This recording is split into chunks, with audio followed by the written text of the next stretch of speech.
Today on Studio G, Bill Foley explains his plans if the NHL were to come to Vegas. Plus, Monica Madrano gets us up to date on what is happening around the world with international news.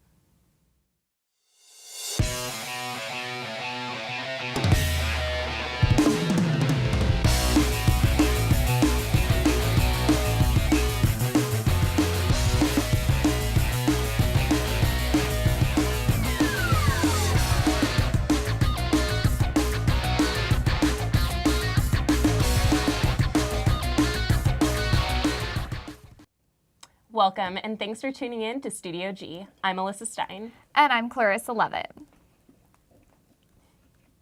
Two employees of a Las Vegas laundry service were shocked on Tuesday morning when they discovered two miscarried fetuses in a shipment of linen. The fetuses, estimated to be 16 weeks old, were mixed in with laundry from Spring Valley Hospital. Henderson police are currently reviewing the situation as it is still unclear how the fetuses got mixed in with the laundry. North Las Vegas police reported the death of an 8-year-old boy last night after his head got stuck in an automatic gate. The incident occurred at the exit gate of a housing community around Goldfield Street and Newburgh Avenue. Police are still investigating the death, but said the boy was trying to squeeze through a gap in the gate when the gate was activated by another child. Neighbors were able to pull him out of the gate before the ambulance arrived on scene, but the boy later died at University Medical Center. Clark County Commissioners this morning delayed making any decisions on revoking the permit of the Lion Habitat Ranch, a lion facility that currently has more animals than legally allowed. The property also has emus, ostriches, and a giraffe. The facility is permitted to have 40 animals, but is currently over the limit with 46. Commissioners say they will revisit the issue later this month. Tonight, your Running Rebels will host their final regular season home game against the Aztecs of rival school San Diego State University. Fans are encouraged to arrive early and dress in white to honor this year's two graduating seniors. The first 4,500 people through the doors of the Thomas & Mack will receive a free white UNLV t-shirt. Other giveaways include 5,000 senior posters and 3,000 rally towels. Tip-off for the whiteout game is at 8 p.m. Vegas wants hockey, or at least that's what Bill Foley, the possible owner of the franchise, hopes. I had the chance to sit down with Foley to talk about perks season ticket holders would have. Name the team contest, but you've got to have a deposit down for a season ticket and submit your names, and we'll kind of cull through them and come up with the 10 most popular names or 5 most popular names. Go to the league, make sure the league's okay with the name. Then that'll be the name of the team, and I know I have my favorite, but I'm gonna have to stand aside. Some people, like Foley, believe the team has a strong chance of coming to Las Vegas, but others, like Professor Michael Green, are not so convinced. Having an NHL team here might have a significant economic impact. I'm not totally convinced, partly because I'm not an expert on it. I have to rely on what other people say. But if you think about it, is this a hockey town? And I'm not sure. So if we get a team, what would Bill Foley want to name them? The Black Knights. So far, the league has over 7,000 season tickets sold, about 3/4 of what they need to bring the team here. If you want to secure your season tickets, visit vegaswantshockey.com. Police are investigating a shooting that took place on Sunday that involved an officer and a homeless man. Based on witnesses and footage from phones, the LAPD is trying to piece together information as to what really happened. Andre Walls has more on this incident. After a Los Angeles homeless man was shot over the weekend by an LAPD officer, investigators have reviewed different footage to determine whether or not the man did not cooperate with officials. I've reviewed the other videos. It appears to me the officers acted compassionately up until a time when force was required. However, Anthony Blackburn, who was present during the incident, recalls a much different scenario than what authorities reviewed. One of the officers hollered, he going for my gun, and bam, and then shot 4 times. So when he took his last breath, You know what I'm saying? They handcuffed him. According to police reports, the officers were dispatched after a 911 call about a robbery. Police arrived to the scene and saw the man that they believed to be the suspect and tried to take him in, which then led to an altercation. Police say that they opened fire after the man tried to take an officer's gun.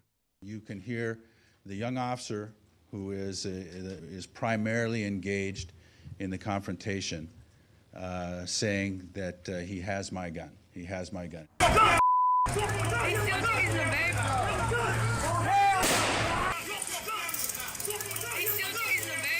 Officer hollered, he's going for my gun. And so after that, but he on the ground though. All his 4 officers all over him. He on the ground. Although footage from Blackburn and surveillance cameras surfaced about the scuffle, it is unsure as to whether who was at fault. Had the individual not grabbed the officer's pistol, certainly we would not be having this discussion. For Studio G, I'm Andre Walls. Police have yet to confirm how many rounds were actually fired. More information on this incident is set to be released in the coming days. Up next, Nicole Reynolds sits down with Mayor John Lee of North Las Vegas. Stay tuned. We'll be right back.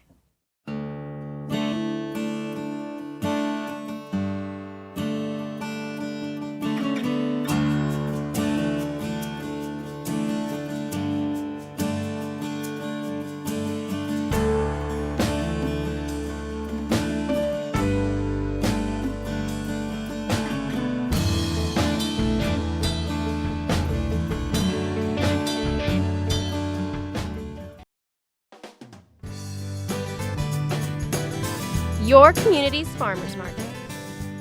Welcoming, lively, friendly. A place where neighbors and friends come together to celebrate their community. With over 50 vendors, organic, sustainable, fresh produce are available just for you. Support and buy local at Fresh 52. The name of my show is Good News with Holly. We basically do good news. We look at current events and try and talk about the positive aspects of all of them. We do hip-hop music, and then we have guests in sometimes who kind of, play their own music. Typical news usually talks about only the negative things, so we want to kind of get people's spirits up. Hi, I'm Holly. The name of my show is Good News with Holly, and you can check it out on therebelhd2.com. Welcome back. Today I'm sitting down with John Lee, the mayor of the city of North Las Vegas.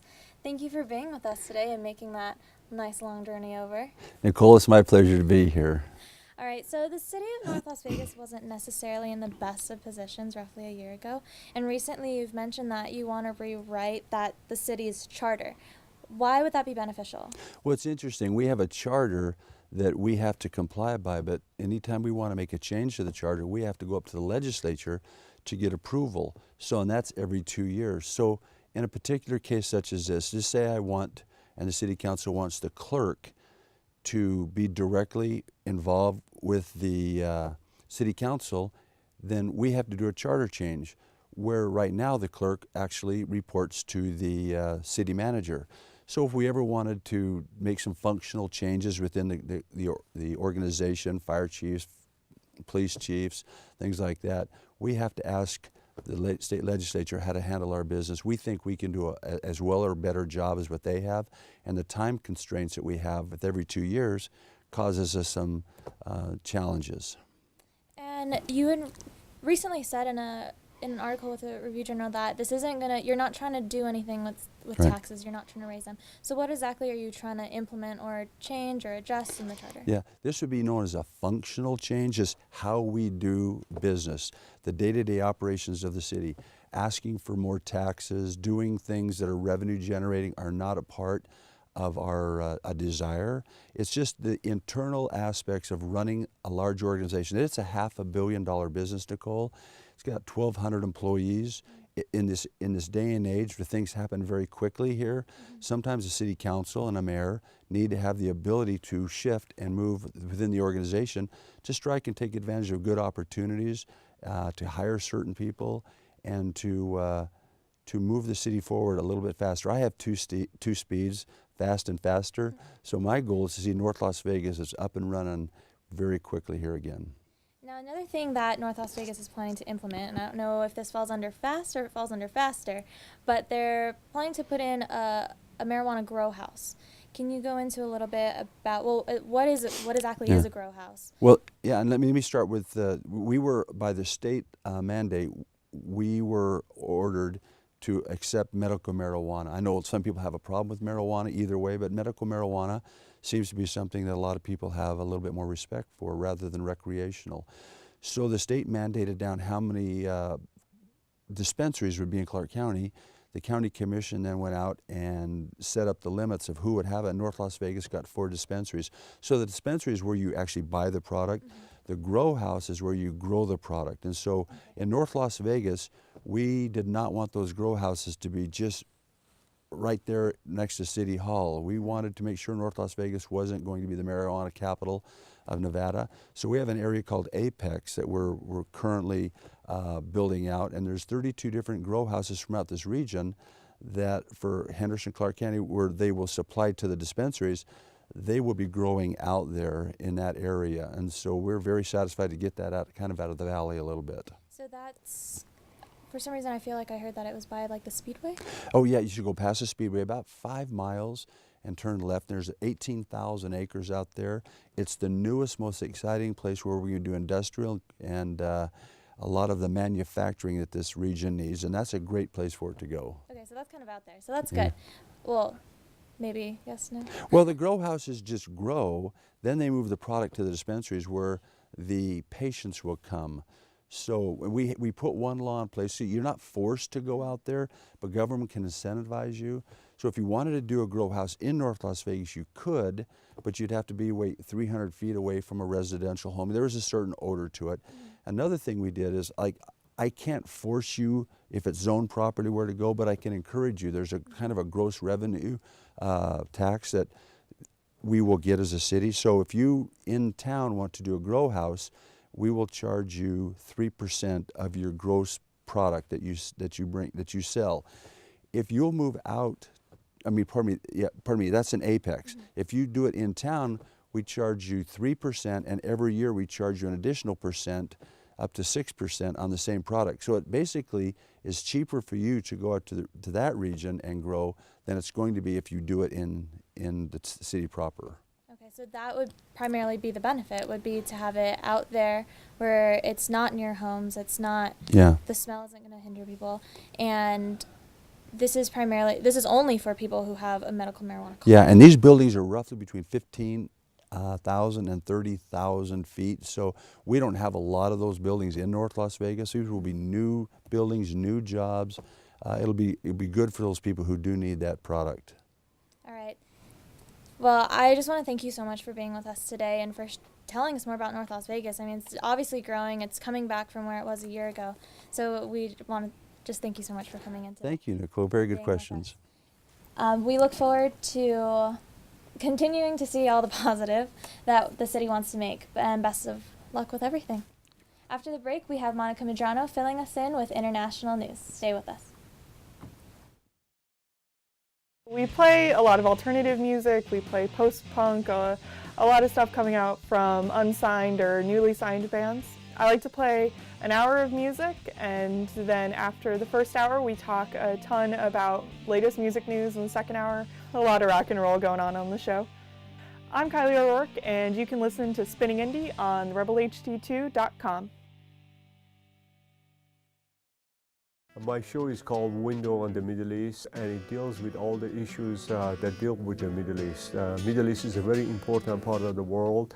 I grew up in America, and yet I'm from the Middle East. It's a commoner's viewpoint based on experience as well as scholarship. My name is Shervin Mushuri. I'm the host of the talk show Window on the Middle East at the rebelht2.com.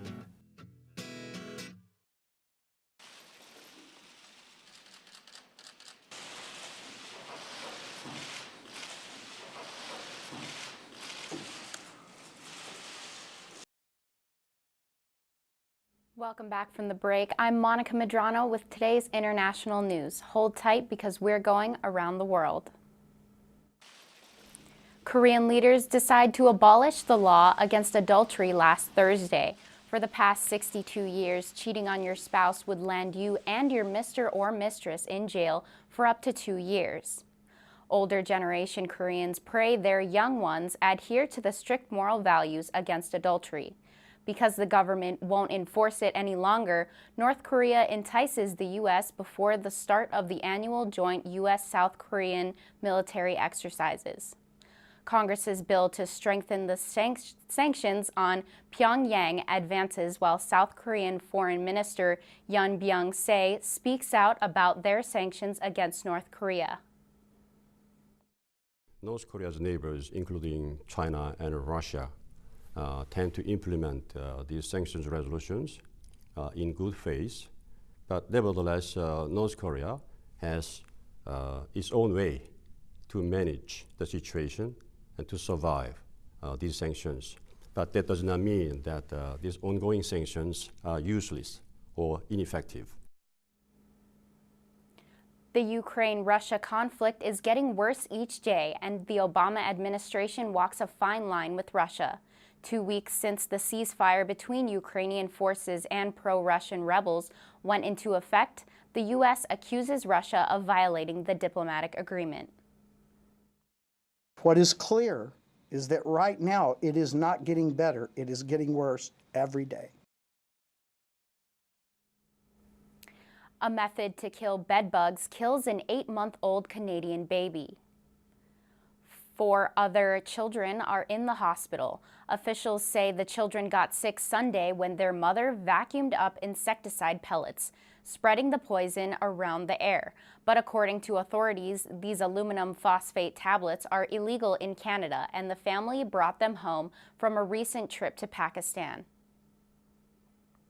Sir Winston Churchill famously said he had nothing to offer but blood, toil, tears, and sweat. Of all the heirlooms Churchill could have left behind, and it's a vial of blood, better tell your friends, the auction for his blood is on March 12th, and opening bid is $1,550. At least 35 people were killed last week in 2 bombings in Nigeria. Boko Haram is believed to be behind the attacks. Troops from Chad are now moving into Nigeria in hopes of defeating the militant group. Chadian soldiers find a child amongst the dozens of Boko Haram bodies killed by Chadian militants. Soldiers asked the boy, where did the remaining Boko Haram soldiers flee? The boy looked terrified and confused. He did not respond. Chadian soldiers are suspicious of all survivors. At least 1 person died after 3 bombs exploded in Cairo. 2 bombs destroyed cell phone stores, and the third and fatal bomb went off outside a restaurant. Police had reports of a suspicious package, but they were too late. Syrians fear for the lives of Christians abducted by ISIS. Apparently, more lives are in danger than originally thought. The ISIS forces attacked the villages and took hostages and took the whole families, women, children, and the elderly as hostages. Officials believe this affected thousands of families, and the Christian hostages face the same fate as many others have. Authorities also say ISIS will send a public message soon calling for ransom. Hostages are a huge source of income for ISIS, but it's not the only one. Oil, organ trafficking, trading, antiquities, these are all supposed pools of incomes for ISIS. In the summer of 2014, they made between $2 and $3 million a day through the sales of smuggled oil. Allegations of organ trafficking are not verified, but hostage bodies have been discovered missing important pieces. Stolen historical pieces also add to their income. Spring and summer of 2014, ISIS's involvement in looted antiquities was simply to tax the activities of existing sort of looters or people who were on the ground essentially looting these sites. They would just come along and take a share of the profits. But by the end of the summer and into fall and winter of 2014, they were actually doing it for themselves. If you're going to be investing your own money into something, then there must be a sizable return for you. Otherwise, you wouldn't be doing it. After the break, we hear about how UNLV students are getting involved with the Ronald McDonald House charity. Stay tuned. The name of the show is Latin Nights with Anna. The music is Latin themed, dancing music, like for a Friday night, like if you're going out. While you get ready, you dance to the music that is being played. I would like them to have fun with the music that I play, feel connected to me even though that they don't know me, but that the music that I play for them is what they like and what they want to dance to. My name is Anna and the name of my show is Latin Nights with Anna, and you can listen to me at therebelhd2.com. Welcome back to Studio G. UNLV students teamed up with the Ronald McDonald House Charities to provide a meal to those who have a child or children in the hospital. Chelsea Bangle has more. I'm making cookies, trying not to burn them. UNLV students are taking the opportunity to help out the community here at the Ronald McDonald House Charity. Today we're cooking a taco fiesta for the families who have children in different hospitals, and the food is being provided by UNL volunteers and the facility is being provided by Ronald McDonald House. UNLV is one of our greatest supporters, and to have UNLV in the house, our families love it. It's a great distraction for them. To give back and to see the smile on somebody's face, that just makes it all better. Volunteers can do anything and everything that we ask of them. The people who stay here at the Ronald McDonald House have a younger child probably who's hospitalized, and we just want to make them feel at home. We just encourage everybody to come visit the house and see what we have to offer and know that it's going to be a rewarding experience. You get to go to the house where the families stay, you get to cook them dinner, and then you get to sit down and eat dinner with them. You're making a nice meal for our families so they don't have to worry about, cooking for themselves when they come through the house after a long, stressful day at the hospital. From Studio G, I'm Chelsea Bangle. The families were given a relaxing night with a nice fiesta-style dinner.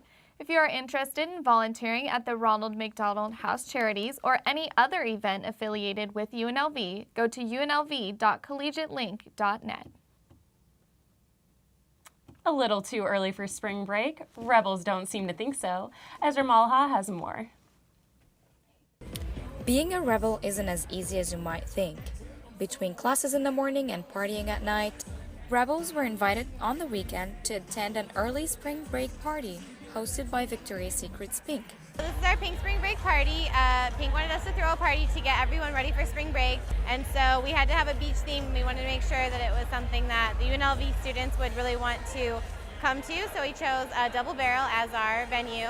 Well, anybody can attend the party, but we are only giving prizes out to UNLV students because we are representing the UNLV campus and the UNLV student body, so we want to make sure that anyone that wins something is from our campus.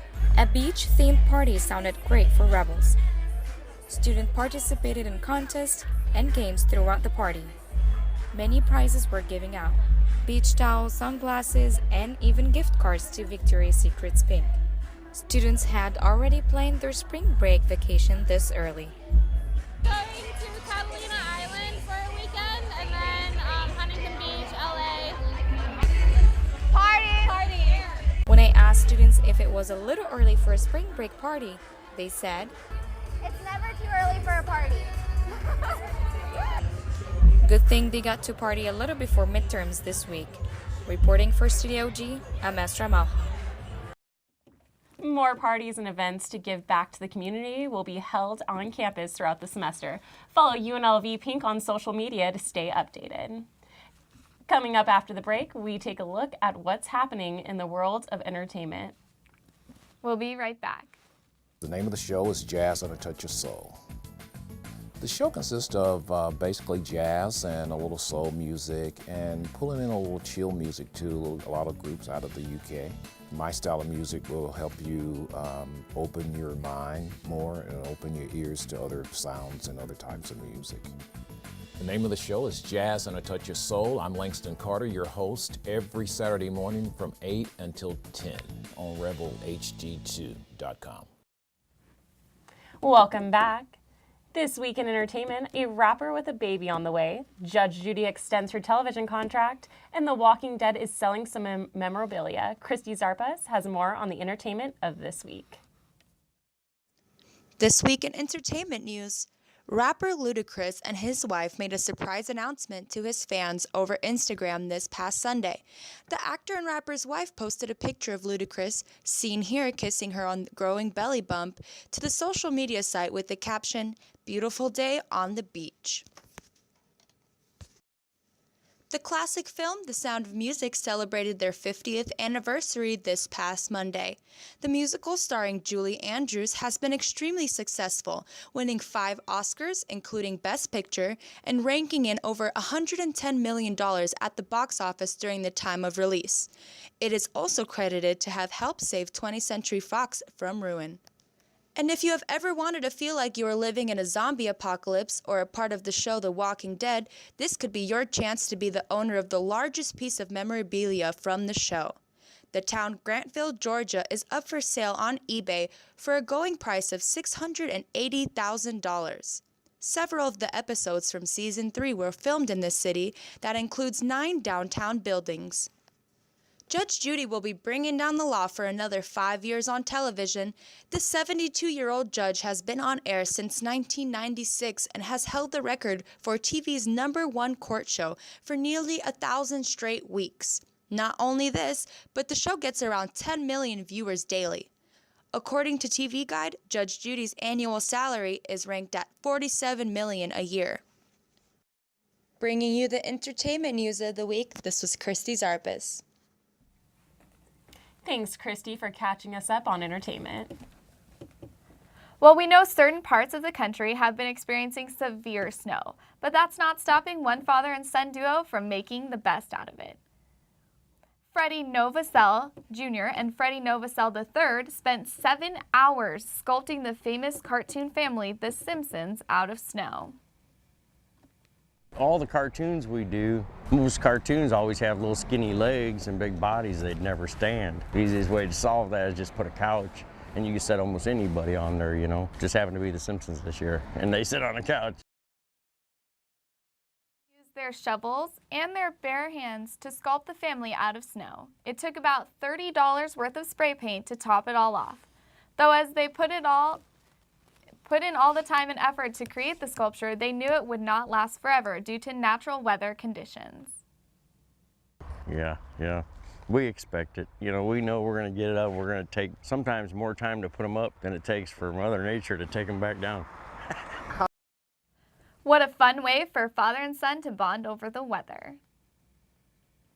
Well, that's all we have for you today. Tune in tomorrow for another edition of Studio G. I'm Melissa Stein. And I'm Clarice Levitt. Thanks for watching.